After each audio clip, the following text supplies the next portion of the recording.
अंकुर एक अच्छा लड़का है। अंकुर 10 साल का बच्चा है। अंकुर 5वीं कक्षा में पढ़ता है। अंकुर के पिताजी डॉक्टर हैं। अंकुर की माताजी शिक्षिका हैं। अंकुर के माता पिता उसे बहुत प्यार करते हैं। लग रहा है ना थोड़ा अजीब?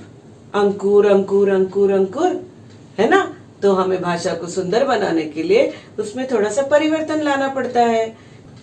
जैसे कि अंकुर एक अच्छा लड़का है, वह 10 साल का है, वह 5वीं कक्षा में पढ़ता है, उसके पिताजी डॉक्टर हैं, उसकी माताजी शिक्षिका हैं, उसके माता पिता उसे बहुत प्यार करते हैं। तो यहाँ पर कुछ बदलाव महसूस हुआ है ना? तो इसे कहते हैं सर्वनाम।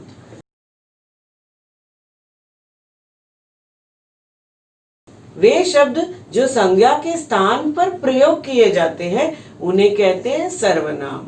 संज्ञा यहाँ पर आप जाकर देख सकते हैं, संज्ञा का वीडियो पहले बनाया गया है। संज्ञा के स्थान पर प्रयोग में लाए जाने वाले शब्द सर्वनाम, यानी सबका नाम। सर्व प्लस नाम यानी सबका नाम। हम लड़की को भी वह कह सकते हैं, लड़के को भी वह कह सकते हैं, उसको कह सकते हैं, उसकी कह, हमें किसी का नाम ना आए तो उस लड़के को बुला दो, वह कहाँ चला गया, वे कब आएंगे, तो इस तरह से हम कह सकते हैं। तो इसीलिए हम इसको कहते हैं सर्वनाम यानी सबका नाम, जिसे हम सबके नाम की जगह प्रयोग में ला सकते हैं। सर्वनाम के 6 प्रकार होते हैं। तो भेद, जैसे हमने संज्ञा के भेद पढ़े थे उसी तरह से सर्वनाम के भी भेद होते हैं। अब आप बड़ी कक्षा में आ गए हो तो थोड़ी सी पढ़ाई भी बड़ी बड़ी करनी पड़ेगी, है ना? तो अब हम सर्वनाम के भेद सीखेंगे। तो सर्वनाम के 6 भेद हैं। पहला है पुरुषवाचक सर्वनाम, दूसरा है निश्चयवाचक सर्वनाम, तीसरा है अनिश्चयवाचक सर्वनाम, चौथा है प्रश्नवाचक सर्वनाम, पांचवा है संबंधवाचक सर्वनाम और छठवा है निजवाचक सर्वनाम। तो इनके नाम और इनके भेद के बारे में हम विस्तार से आगे पढ़ते हैं। तो सबसे पहला है पुरुषवाचक सर्वनाम। पुरुषवाचक सर्वनाम यानी वह सर्वनाम जिसको देखकर या जिसे वाक्य पढ़कर हमें यह पता चले कि इस सर्वनाम का प्रयोग बोलने वाले, सुनने वाले या फिर जिसके बारे में हम बात कर रहे हैं उसके लिए प्रयोग में लाया जाता है, उसे कहते हैं पुरुषवाचक सर्वनाम। तो आइए अब उदाहरण देखें। पुरुषवाचक सर्वनाम देखेंगे जिन सर्वनाम शब्दों का प्रयोग बोलने वाले यानी वक्ता, सुनने वाले श्रोता या किसी अन्य व्यक्ति के लिए किया जाता है उन्हें पुरुषवाचक सर्वनाम कहते हैं। जैसे मैं, तुम, वह, हम, वे, उनका आदि। मैं पढ़ रहा हूँ, यहाँ पे बोलने वाला अपने लिए प्रयोग कर रहा है। और वह आ रहा है यानी हम किसी दूसरे की बात कर रहे हैं, वह आ रहा है। तो अब दूसरे प्रकार का सर्वनाम ये होता है जिसे हम कहते हैं निश्चयवाचक सर्वनाम। जिसे देखते ही हमें निश्चित रूप से पता चल जाता है कि उसी व्यक्ति की बात की जा रही है, यानी संकेत, हमारा इशारा प्रॉपरली उसी की तरफ रहता है। उस लड़के को बुलाओ यानी मुझे उसी लड़के को बुलाना है, कोई भी लड़के को नहीं बुलाना है। तो आइए अब उदाहरण देखें। आप देखेंगे निश्चयवाचक सर्वनाम, जो सर्वनाम शब्द किसी निश्चित व्यक्ति, वस्तु, स्थान का बोध कराते हैं उन्हें निश्चयवाचक सर्वनाम कहते हैं।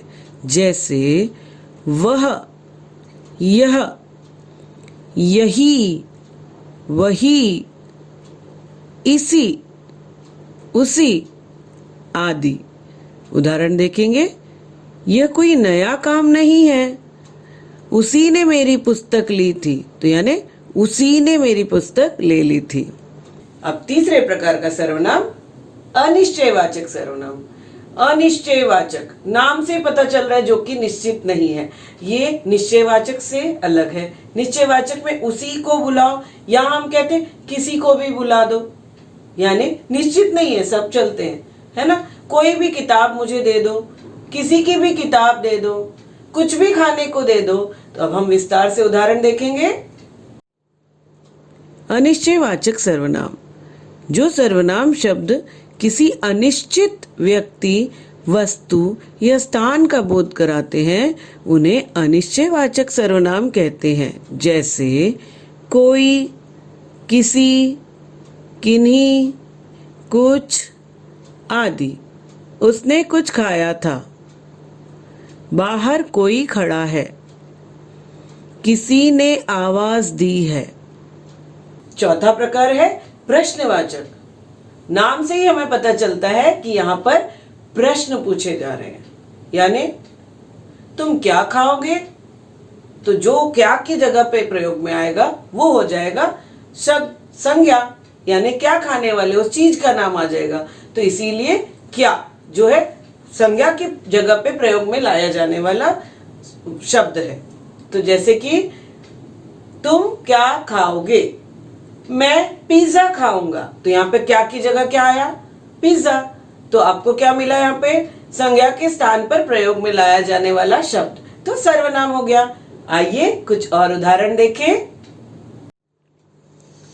प्रश्नवाचक सर्वनाम, प्रश्न करने के लिए जिन सर्वनामों का प्रयोग किया जाता है उन्हें प्रश्नवाचक सर्वनाम कहते हैं। जैसे कौन, क्या, किसका, किसे, किन्हें, कहाँ आदि। तुम क्या खा रहे हो, यानी क्या खा रहे हो। तो यहाँ पे क्या की जगह पे उस संज्ञा का शब्द आएगा।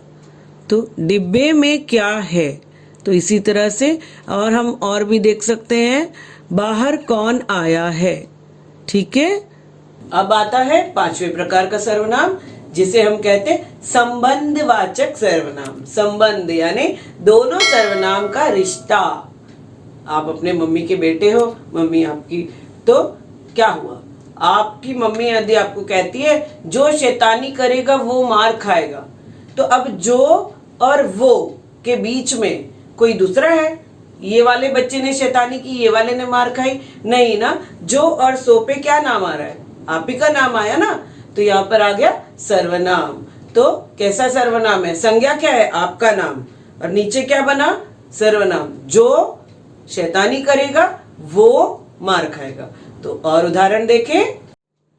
संबंधवाचक सर्वनाम, जो सर्वनाम शब्द वाक्य के दूसरे सर्वनाम शब्द के साथ संबंध प्रकट करते हैं वे संबंधवाचक सर्वनाम कहलाते हैं। जिसकी, उसकी, जो, सो, जैसा, वैसा आदि। जैसे जो करेगा सो भरेगा, जिसकी लाठी उसकी भैंस। अब आखिरी सर्वनाम की बारी, जिसे हम कहते हैं निजवाचक सर्वनाम। निज यानी अपने बारे में, यानी वह सर्वनाम जो मेरी ही ओर इशारा करे। जैसे कि मैं तो अपना काम स्वयं कर लेती हूँ, तो स्वयं यानी अपने आप, मेरा, मैं, वो स्वयं की जगह किसका नाम आएगा, मेरा नाम आएगा। तो चले उदाहरण देखें।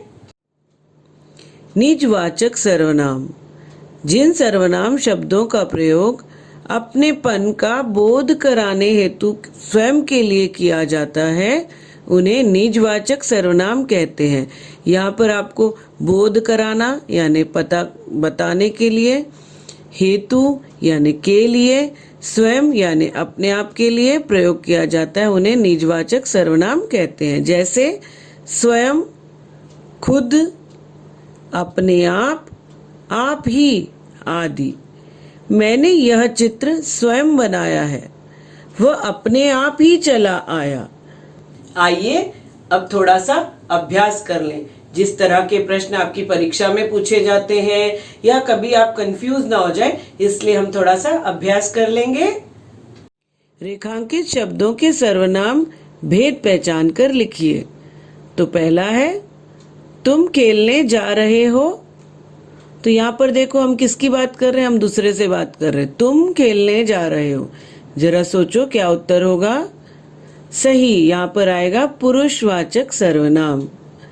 नंबर 2 देखेंगे, तुमने आज क्या खाया। क्या यानी क्या खाया, यहाँ पे देखो प्रश्न सूचक चिन्ह है, तो सीधा सीधा क्या की जगह क्या आएगा, प्रश्नवाचक सर्वनाम। पानी में कुछ गिर गया। अब पानी में जो गिरी हुई चीज है वो कुछ भी हो सकती है, मक्खी हो सकती है, पत्ता हो सकता है, धूल मिट्टी हो सकती है, तो हमें कुछ पता ही नहीं है, तो यानी अनिश्चयवाचक सर्वनाम। नंबर 4 देखेंगे, जो पढ़ेगा सो सफल होगा।